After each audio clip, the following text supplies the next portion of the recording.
한겨울 추위에도 이거 하나만 있으면 거뜬할 것 같습니다. 유행도 따라가면서 따뜻하게 보낼 수 있는 겨울철 필수 패션 아이템, 바로 패딩이 아닐까요? 다른 코트나 이런 것보다 더 따뜻하고 안에 무엇을 입든 간에 무난하게 입을 수 있고 상의뿐만 아니라 하의까지 따뜻해서 패션 업계인 효자 상품, 소비자들에겐 완소품. 패딩이 인기 있는 이유는 가벼우면서도 따뜻하기 때문입니다. 패딩의 보온력은 어디서 나오는 걸까요? 보온성의 차이를 결정하는 솜털의 숨겨진 비밀은 무엇인지, 패딩 한 벌에 담긴 이야기, 지금부터 그 궁금증을 풀어보겠습니다.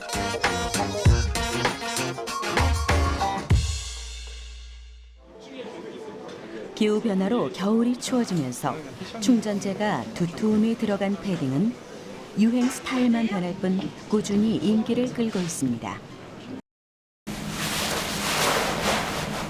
패딩의 뜻은 채워넣기, 속을 넣음인데요.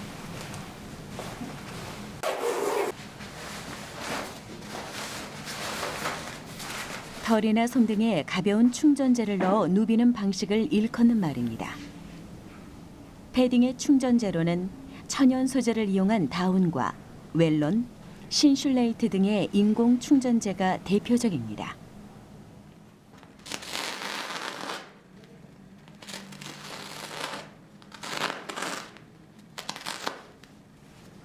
그중에 우리가 흔히 다운이라고 부르는 것은 사실 우모인데요. 우모란 거위나 오리의 깃털이나 솜털을 침구류나 의류에 넣을 충전재로 가공한 형태를 말합니다. 거위나 오리털은 여러 단계의 가공 과정을 거쳐 보온 충전재인 우모가 되고, 이 우모가 다운 패딩의 원료가 되는 건데요. 왜 하필 거위나 오리털일까요?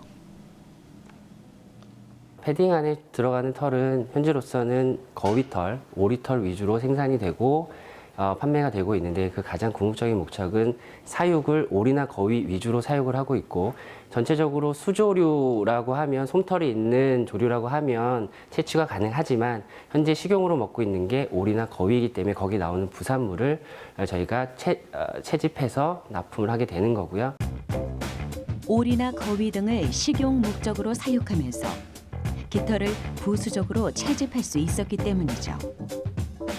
특히 주로 물에서 헤엄치면서 생활하는 수조류들은 육지에서 생활하는 육조류와 다르게 아주 특별한 털을 가지고 있습니다. 천연 다운이 가볍고도 따뜻한 이유이기도 한데요. 오리나 거위의 목과 가슴, 겨드랑이에 난 솜털에 그 비밀이 있습니다. 수조류하고 육조류하고 비교를 한다면, 육조류라고 하면 저희가 흔히 닭이나 타조 뭐 이런 것들을 들 수가 있는데, 닭이나 타조에는 솜털이 없습니다. 그리고 깃털로 이루어져 있는데, 그 깃털들은 굉장히 억세고 세서 의류에 충전하기가 부적합하고요. 의류에 충전을 할 경우에 이게 삐져나온다는 하면 안전성에도 굉장히 문제가 되거든요. 그래서 닭털이나 타조털, 육조털은 의류 충전재로 적합하지 않습니다. 패딩에서 다운을 충전재로 사용하는 이유는 거위나 오리 같은 조류의 솜털이 다른 동물의 털보다 더 미세하면서 공기를 많이 품을 수 있는 구조이기 때문입니다.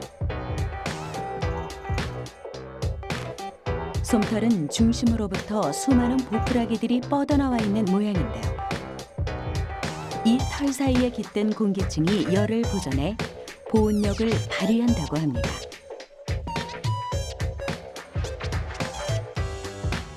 인공 충전재 역시 화학섬유의 공기층을 만들어 보온 효과를 높이는 거죠. 다른 겨울 의류 제품도 두껍게 입을 수는 있겠지만 패딩 제품은 중량에 비해서 의복 내 공기층을 좀 더 두껍게 형성시켜주는 역할을 하고 있기 때문에 사람들이 다른 의복을 입었을 때보다 패딩 제품을 입었을 때 더 따뜻함을 느끼는 것으로 생각합니다. 한국의료시험연구원 우모 실험실.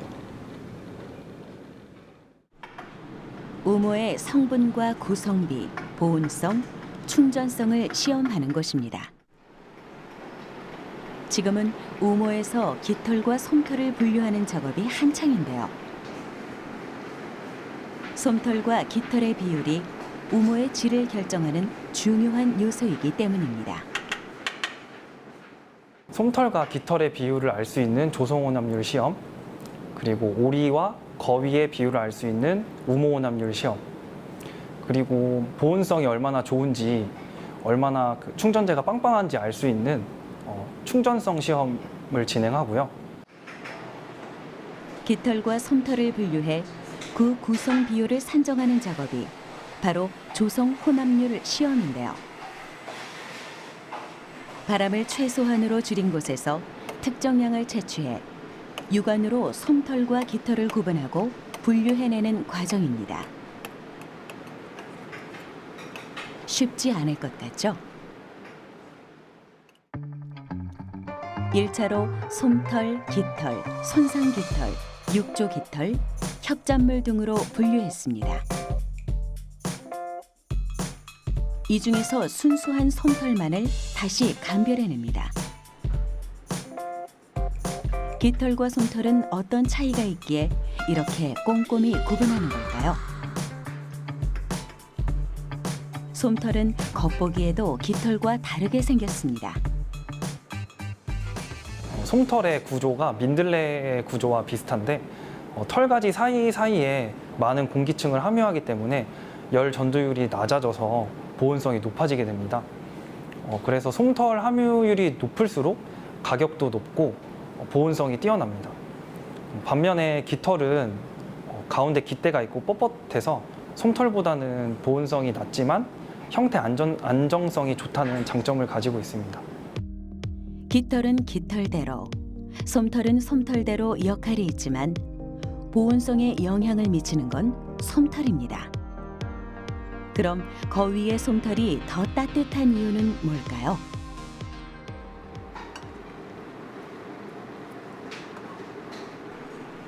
거위털 우모에서 거위 솜털과 오리 솜털을 감별하는 우모 혼합률 시험. 실제로 거위털의 깃가지를 현미경으로 들여다보면 거위의 솜털 마디마디 공간이 보이는데요. 바로 그 공간에 공기가 갇히게 되는 겁니다. 거위털의 특징은 화면에서 보시는 것과 같이 이렇게 삼각형의 마디들이 있는데 오리랑 비교해서 노드의 거리가 멉니다. 보시면 이렇게 멀고, 그리고 노드가 그 바불에 걸쳐서 여러 군데로 분포돼 있고, 그 요 한 가닥 한 가닥을 바불이라고 하는데 바불이 오리에 비해서 얇습니다. 거위 솜털이 오리 솜털에 비해 비교적 조금 더 길고 촘촘한데요. 때문에 바깥에 찬 공기를 막고 안쪽은 따뜻하게 유지해주는 기능을 합니다. 같은 거위 털이라도 솜털에 따라 보온성이 차이가 생기는 거죠.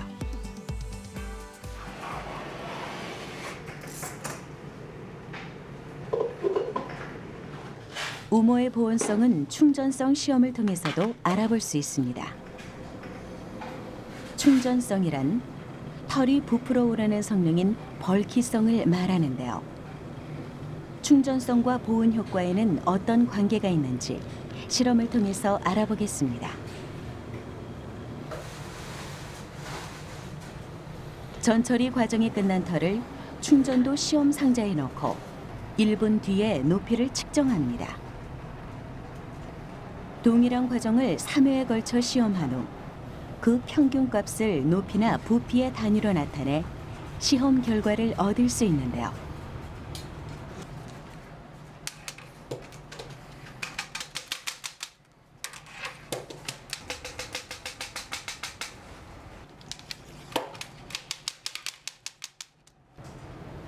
이제 본격적인 충전도 시험을 통해 솜털의 복원력을 판단할 수 있는데요.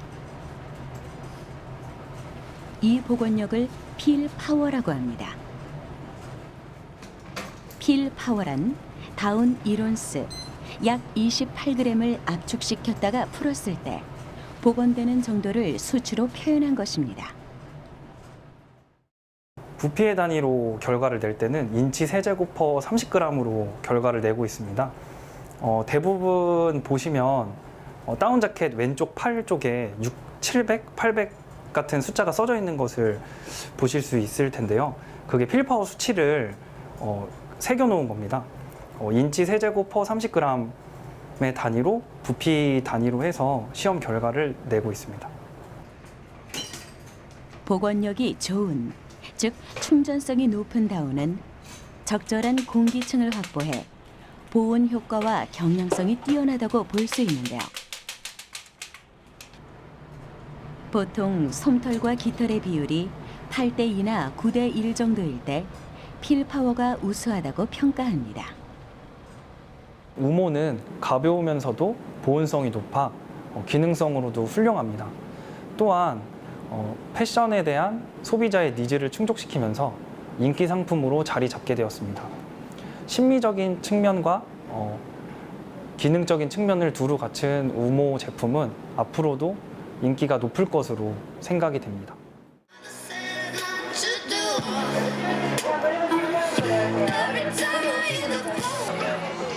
겨울은 패딩 점퍼의 계절. 누구나 추운 날씨에 대비해 패딩 한두 벌쯤은 갖고 있는데요. 패딩은 따뜻하다는 인식에 그 인기는 당분간 지속될 전망입니다. 여자들이 치마 입을 때나 그럴 때 길어서 다리 추위 같은 거 덜 탈 수 있어서 좋은 것 같고 이 따뜻해서 입는 거죠. 그게 우리 털이 그 보온 효과가 참 좋더라고요. 온 몸이 따뜻하고 편안하니까. 친구들도 다 많이 입으니까 유행에 따라서 입게 되는 것 같습니다. 그 추위를 막을 수 있으니까. 그리고 롱패딩이 워낙에 요즘 인기가 많아서. 청소년들에게는 교복으로 불릴 정도로 인기를 끌고 있는 롱 패딩. 평창올림픽 때는 한정판 제품을 사기 위해 밤새 백화점 앞에 줄을 서는 진 풍경이 벌어지기도 했죠. 이후 롱 패딩의 인기는 중년층까지 이어지고 있는데요. 패딩이 겨울철 방한 의류를 넘어 패션으로 주목받으면서 스타일을 겸비한 패딩을 찾는 소비자들이 늘어나는 추세입니다.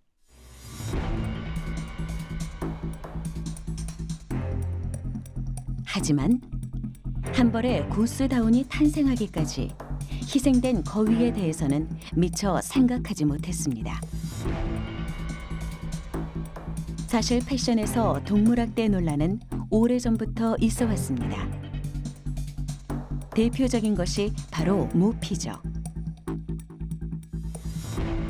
동물보호단체 등의 고발로 거위나 오리에게서 털을 채취하는 방식이 알려지면서 패딩 역시 동물학대 논란에서 자유롭지 못한 처지가 됐는데요. 식용이나 산란용으로 사육되다 죽은 조류의 털로 만드는 것이 아니었냐고요? 안타깝게도 죽은 오리의 털 채취에는 한계가 있다는 겁니다. 결국 경제적 가성비를 선택할 수밖에 없는 것이죠. 동물의 털이 다양하게 사용이 되는데 이제 그 과정에서 어떤 사용되는 동물의 복지가 고려가 안 되는 경우들이 되게 많아요. 특히 이 다운 패딩 같은 경우는 그런 오리나 거위의 가슴, 목, 겨드랑이 털을 사용해서 생산이 되거든요. 그런데 이 농장에서 그런 최소의 비용으로 최대의 생산량을 내기 위한 과정에서 그런 산채로 털을 뜯는다던가 그런 기본적인 어떤 동물 복지 기준도 지켜지지 않는다는 것이 문제입니다. 롱패딩 한 벌을 만들려면 20마리의 거위 털이 필요한데요. 한 마리의 거위에서 나오는 깃털과 솜털은 겨우 140g 정도에 불과합니다. 이 구스다운 패딩 한 벌을 위해 거위나 오리들이 비윤리적으로 털을 뽑힌다면 어떤가요? 이제 패딩을 사게 되었을 때 한 번 더 정도는 생각을 하고 사게 될 것 같아요. 만약에 진짜로 계속 그렇게 패딩을 만든다면 저는 아무리 추워도 이제 더 이상 패딩을 안 사 입을 것 같아요. 미국 그 패더 다운 연합회라는 그 다운 생산하는 업체들의 어떤 연합이 있어요. 거기 통계에 의하면 전 세계에서 생산되는 다운의 80%는 중국에 있는 농장에서 생산이 되거든요. 이유는 이렇게 인건비도 싸고 어쨌든 비용이 적게 들기도 하고 또 동물 산업에 사용되는 동물 복지 기준이 없어요. 동물 보호법이 존재하지 않는 나라이기 때문에 더 적은 비용으로 생산할 수 있는 거거든요. 그래서 사실 그런 지금 그런 큰 기업들은 이제 어떤 인도적인 소비자들의 의견을 인식해서 책임 있는 다운 인증, 뭐 RDS라고 하는데 이런 것도 이제 만들고 어떤 소비자들을 설득하려는 활동을 많이 하고 있거든요. 착한 다운에 대한 소비자들의 관심이 높아지고 있는데요. 이런 흐름을 타고 등장한 패딩이 바로 RDS 인증 패딩입니다. RDS란 책임 다운 기준을 말하는데요. 살아있는 오리나 거위의 깃털을 채취하거나 강제 급식을 하는 등 동물 학대와 관련된 행위를 하지 않고 윤리적인 방법으로 다운을 채취한 제품에 한해 발행되는 인증 마크입니다. 2012년 말부터 미국에서 이 다운 패딩에 대해서 논란이 되었던 적이 있는데요. 아무래도 다운 자체가 오리나 거위를 식용으로 기르는 데 있어서 부산물로 나오는 거긴 하지만 이제 이것들을 생산하는 데 있어서 약간 동물 학대의 여지가 있었습니다. 그래서 동물 보호 단체에서 이제 그 당시에 가장 큰 이제 의류 아웃도어 브랜드를 타겟으로 해서 이제 불매 운동까지 일어나게 됐습니다. 그래서 이제 그 브랜드가 이거를 해결하고자 해서 이제 동물 복지에 대한 기준을 논의를 하기 시작했는데요. 이것은 국내에서 RDS 인증 심사를 진행하는 기관인데요. RDS 인증을 받으려면 거위나 오리가 태어나 사육되는 환경부터 깃털이 채취돼 가공되기까지의 모든 과정이 동물복지 시스템을 따랐다는 인증을 받아야 합니다. 살아있는 동물의 깃털을 채취해서는 절대 안 되죠. 최근 환경과 동물 보호에 대한 인식이 점점 높아짐에 따라 패션 업체들의 동참이 더 늘어나고 있는 추세입니다. 실질적으로 한국에서는 2015년 7업체가 사실 RDS를 먼저 시작했어요. 근데 지금 현재는 47업체가 인증을 진행하고 있고요. 일단 소비자 자체도 RDS에 대한 인식이 조금 많이 늘어난 상태여서 소비자가 찾으면 브랜드는 만들어야 되고 브랜드가 만들려면 공급자가 인증을 받아야 되기 때문에 이게 오히려 거꾸로 이렇게 올라가는 상태가 됐고요. 그리고 이제 단적으로 말씀드리면 국내 브랜드들도 예전 초반에는 약간 일부 품목에 대해서만 RDS를 진행했었는데 이제 점점 더 많은 품목, 많은 수량에 대해서 진행하고 있습니다.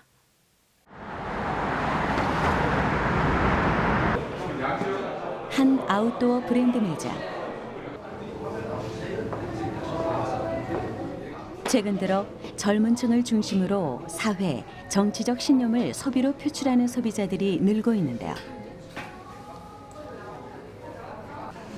날로 극심해지는 환경 오염으로 인해 지속 가능한 패션을 추구하는 윤리적 소비의식이 깨어나고 있습니다. 이러한 소비 성향이 패딩을 고르는 기준에도 반영이 된 걸까요? 이 브랜드의 매출이 증가하고 있다고 하는데요. 이곳에서 판매되고 있는 패딩은 조금 특별합니다. 평소에 친환경 패션에 관심이 많아서 직접 입어보러 왔는데 가볍고 따뜻하고 디자인도 예뻐서 너무 마음에 들어요. 이 패션 브랜드는 100% 리사이클 다운 제품을 선보이고 있는데요. 윤리적인 소비를 지향하는 소비자들에겐 동물 복지와 환경을 고려한 만족스러운 선택. 이런 개념 소비를 지향하는 소비자들이 부쩍 늘면서 패션 브랜드들도 환경을 고려한 제품들을 선보이고 있습니다. 사실 의식주에서 의는 굉장히 생활하고 밀접한 그런 산업이잖아요. 근데 그런 의류 산업이 그 오염이 심한 두 번째 산업이라고 합니다. 그래서 구매를 줄이고 또 오래 입을 수 있는 그런 디자인을 만들려고 시작된 브랜드고요. 단순히 어떤 친환경 소재를 쓰는 것을 넘어서서 의류 산업의 어떤 전 과정, 생산, 사용, 폐기에 이르는 전 과정에 대해서 다음 세대를 생각하는 환경이라든지 사회적 책임을 고려한 지속 가능 패션이라고 설명드릴 수 있겠습니다. 이 브랜드에서 자체 개발의 생산 중인 패딩은 폐자원을 적극적으로 활용하고 있다는데요. 침구류에서 모은 깃털과 솜털을 재가공한 충전재를 사용하는 친환경 패딩입니다. 리사이클 다운이라 하면 그 단어 그대로 재생 다운을 의미를 하고요. 그 사용을 다한 이런 의류 제품이나 소비자들이 폐기한 침구류에도 저희 다운이 들어가거든요.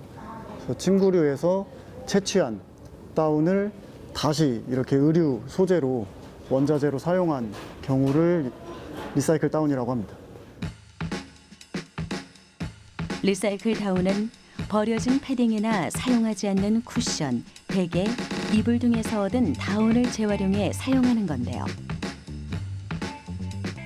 유럽 등지에서 제품을 수거해 오리나 거위털을 채취, 재생 가능한 것만 구분해 세척과 소독 과정을 거쳐 재탄생하게 됩니다. 뿐만 아니라 염색하는 과정에 필요한 물 사용량을 최소화하고 정수 처리 과정에서도 오염을 줄이는 방식 등 의류 생산 과정 전반이 친환경적으로 이루어지고 있습니다. 지금 제가 들고 있는 게 리사이클 다운인데 아까 말씀드린 공정들을 거쳐서 생산이 된 다운이고 지금 보시면 제가 지금 압축을 시켜놔서 많이 뭉쳐 있는데 보시다시피 지금 만져보시면 아시겠지만 상당히 뽀송뽀송하거든요. 예. 그리고 리사이클 다운의 특징으로 한 가지 말씀을 드릴 수 있는 건 지금 컬러가 화이트가 아니지 않습니까? 화이트 컬러만 저희가 추출해가지고 리사이클링을 할 수가 없기 때문에 다운의 컬러가 이렇게 다양한 색깔이 섞여 있는 게 리사이클 다운의 특징입니다. 재활용한 다운으로 색상은 다양하지만 기능에는 큰 차이가 없습니다. 리사이클 제품 시장은 해마다 조금씩 성장하고 있는데요. 소비자들의 기호를 충족시키는 동시에 친환경적인 제품을 지속적으로 선보임으로써 착한 소비가 자리 잡을 수 있도록 하는 것. 그것 또한 기업의 사회적 책임이 아닐까요? 환경 소재는 굉장히 다양한 방식으로 진화를 하고 있는데요. 다운을 채집해서 재가공을 하는 방식을 쓰는 브랜드는 아직까지 많지는 않습니다. 그래서 저희랑 한두 군데 정도의 브랜드가 전개를 하고 있는데 환경적인 소재가 굉장히 매출과 직결되는 것은 아니었기 때문에 물을 덜 쓴다든지 아니면 페트병을 추출해서 재가공을 한다든지 하는 그런 공정을 갖춘 파트너사가 많지는 않아요. 근데 그런 것들이 사실 많아지고 있긴 한데 계속적으로 늘려가려고 노력은 하고 있습니다. 동물학대를 통해 생산되는 제품에 반감을 품는 소비자들도 늘어나면서 입는 채식주의, 비건 패션 열풍도 함께 불고 있습니다. 비건 패션이란 동물의 가죽이나 털 없이 생산되는 패션을 말합니다. 동물 털 대신 사용할 수 있는 인공 충전재도 그 중에 하나입니다. 물론 천연 다운이 가볍고 따뜻해서 겨울옷, 이불, 베개 아래 솜으로 아직까지 많이 쓰이는 것이 사실입니다.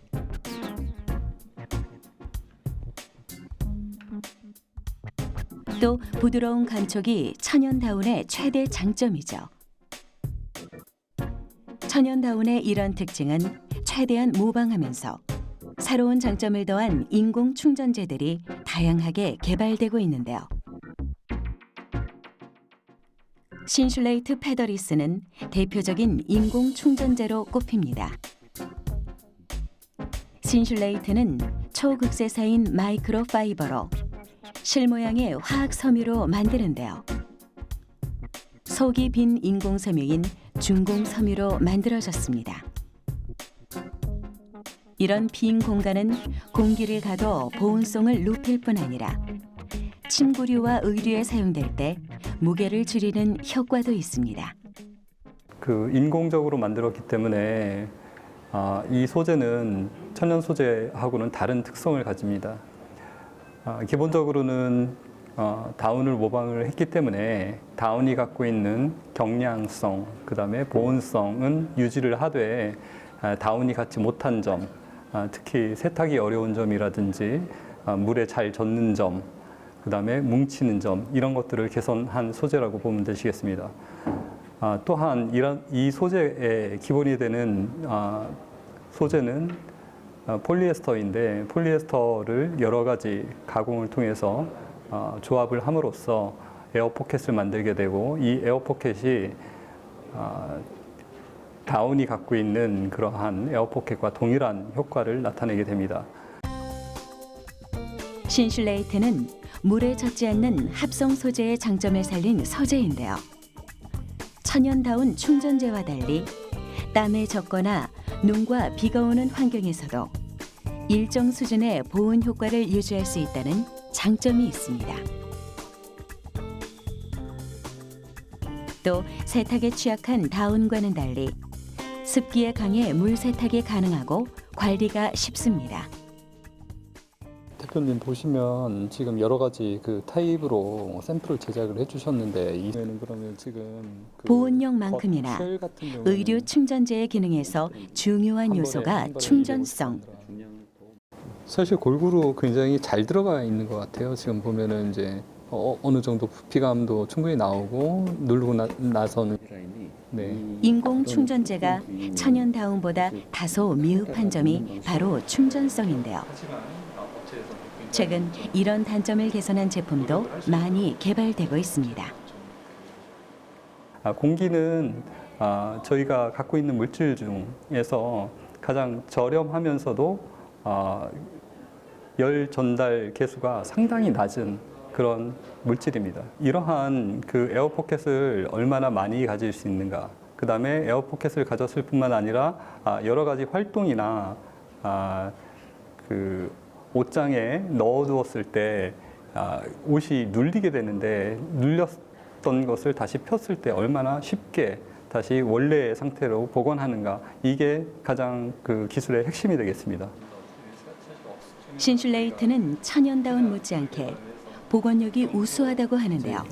오프너를 좀 더 한번 기술 개발을 위한 꾸준한 연구와 노력의 결과입니다.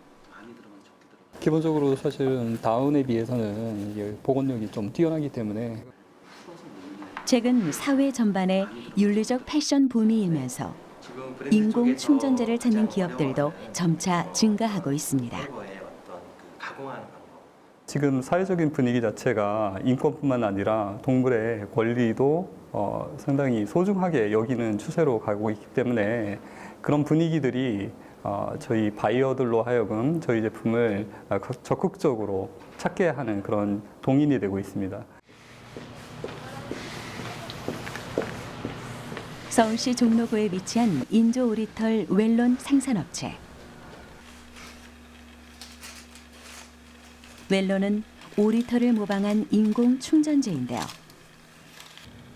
폴리에스테르를 미세한 섬유로 가공해 만든 신소재로 2004년 국내 기업에서 개발해 세계로 수출되고 있습니다.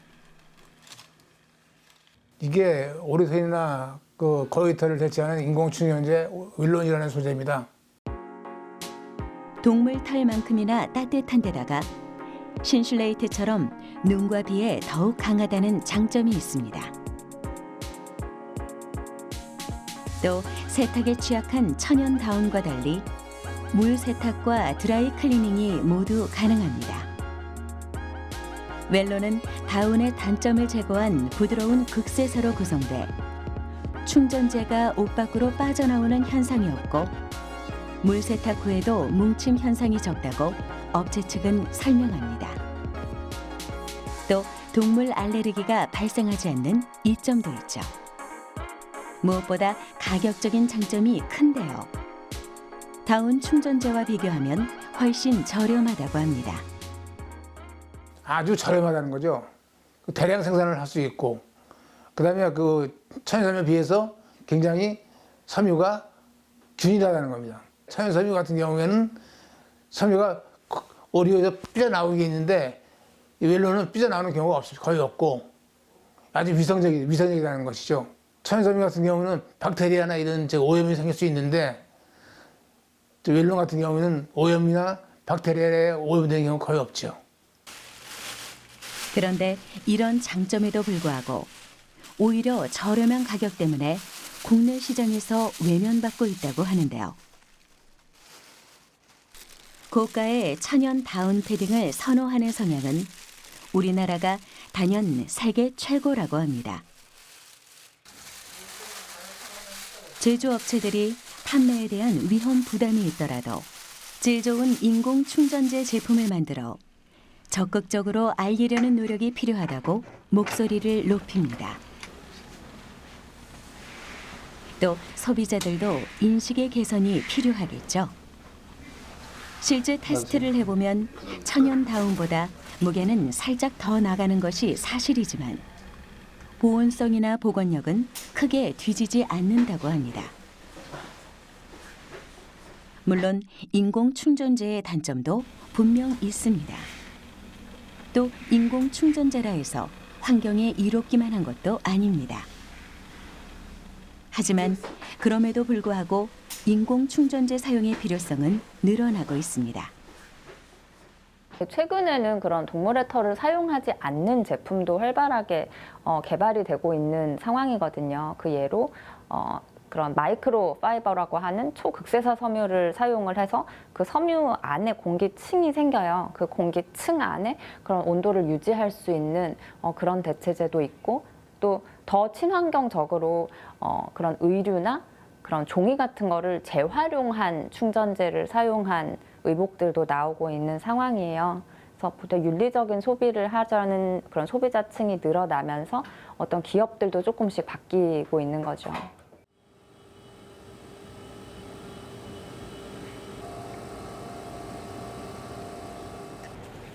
그렇다면 패딩 충전재의 종류에 따라 보온력에 차이가 날까요?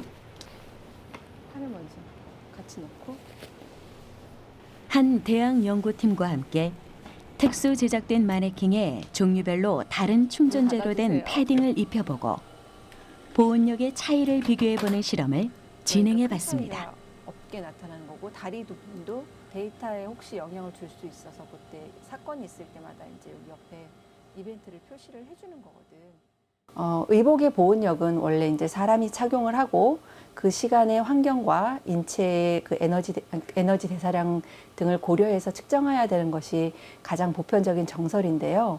저희가 이제 서멀 마네킹이라는 장비를 이용해서 일반적인 의복의 보온력을 측정을 하고 있고요. 오늘 하는 실험은 국제기준 ISO 9920에 따른 서멀 마네킹을 이용한 의복의 보온력 측정하는 방법에 의해서 의복의 보온력을 측정할 예정입니다. 실험 결과 의복 크기와 무게가 유사할 경우 충전재의 종류에 따른 보온력 차이는 크지 않았습니다.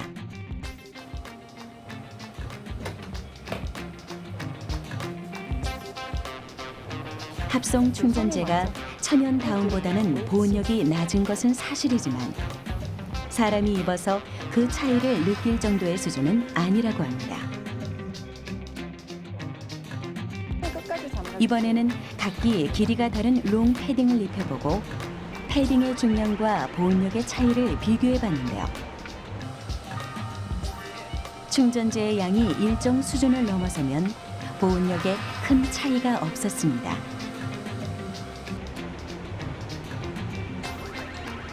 패딩의 무게와 충전재의 양에 비해 보온력의 차이가 크지 않은 셈입니다. 오히려 마네킹에 비해 큰 사이즈 패딩을 입었을 경우는 보온력이 다소 떨어지는 결과를 얻을 수 있었습니다. 비슷한 길이의 비슷한 의류 제품 의복 중량을 가지고 있는 패딩 제품을 3가지를 측정을 했는데 그중에 2개는 사이즈가 조금 큰 거, 하나는 좀 작은 거를 측정을 했거든요.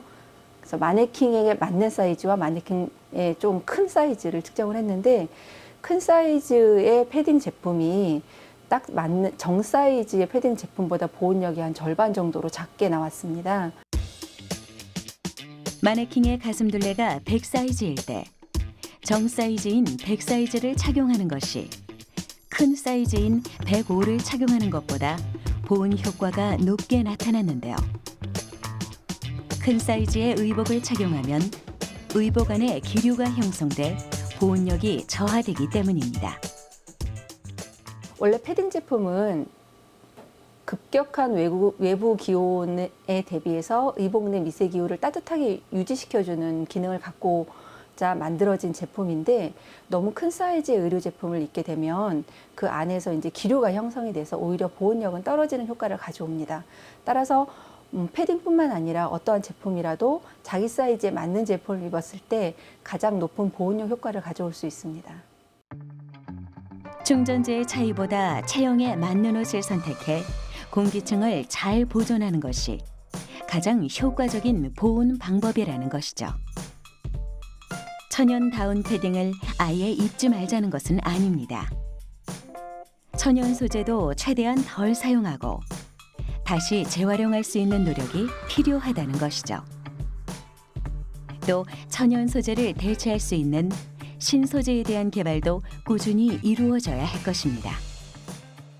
비건 패션, 인도적 소비 이렇게 하면 되게 어려워 하시는 분들이 굉장히 많거든요. 그리고 너무 많은 그 동물들을 사용하다 보니까 이제 한 번의 사용을 중단하는 거를 굉장히 부담스럽고 어렵게 생각하시는 분들이 많은데 사실 중요한 거는 자기가 할 수 있는 것부터 하나씩 해나가는 게 굉장히 중요하다고 생각해요. 그것이 무엇이 됐던 제품 하나라도 이걸 한 번에 다 동물의 것을 아예 소비하지 않고 사는 것은 어렵다고 할지라도 한 번의 소비, 한 번의 선택을 바꾸는 것이 사실 여러 사람이 하게 되면 그게 기업을 움직이고 세상을 바꾸고 동물들의 삶도 조금씩 녹록하게 변하게 하는 것이거든요. 그래서 너무 처음부터 완벽을 추구하기보다는 할 수 있는 것부터 하나하나 실천해 나가는 소비자들이 많아졌으면 하는 바람입니다. 소비자는 제품에 대해 제대로 알 권리가 있고 한편으로는 인도적으로 소비를 할 책임도 있습니다. 내가 소비하는 물건이 어디서 어떻게 나에게 오는지, 자신의 필요를 충족하면서도 가치 있는 소비를 할 수 있는 방법은 무엇일지 한 번쯤은 생각해 보는 건 어떨까요? 착한 의류 소비를 위한 고민과 노력이 필요한 때입니다.